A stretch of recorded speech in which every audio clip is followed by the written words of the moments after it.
चुकून जरी तोंडात श्री स्वामी समर्थ हा दिव्य मंत्रांचा जप झाला तरीही न कळत दिवसभर आपल्याकडून झालेले पाप क्षणार्धात जळून खाक होतेच.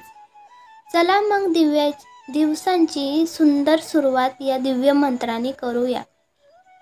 नशिबाने साथ सोडली म्हणून रडायचे मरायचे नसते, स्वतःच्या हिमतीवर जगायचे असते. मागील आठवणी रडायचे नसते, भविष्याचा विचार करून जगायचे असते. कर्तृत्वाने माणूस घडतो हे महत्त्वाचे असते. शिल्लक संकटाने घाबरायचे नसते, एक ठेच लागली म्हणून थांबायचे नसते, धैर्याने त्याच मार्गावर चालायचे असते. श्री स्वामी समर्थ कधीच तुम्हाला निराश करणार नाहीत, कधीच रिकामे ठेवणार नाहीत.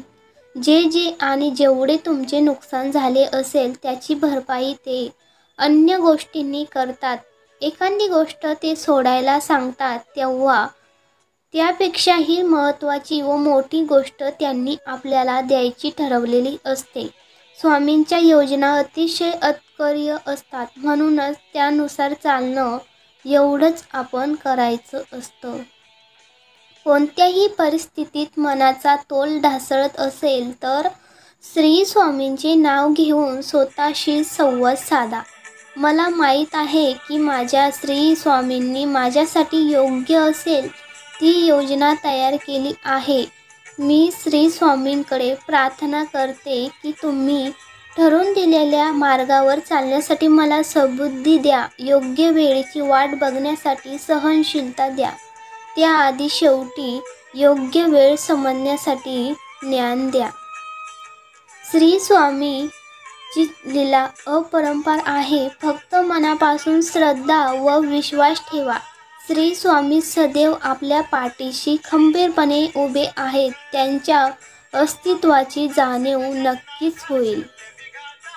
गरज नाही लागत कुणाची, भीती नाही वाटत कशाची. स्वामी सोबत असताना मार्गही सोपा होतो, अंधारही नाहीसा होतो. स्वामी सोबत असताना कशाला कुणाची वाट बघावी, का उगाच कसली काळजी करावी. स्वामी सोबत असताना समोर जाते मी हसत संकटाला, नाही घाबरत मी उद्याच्या भविष्याला. हे स्वामी असेच नेहमी सोबत राहा, माझ्याही आणि इतरांच्याही.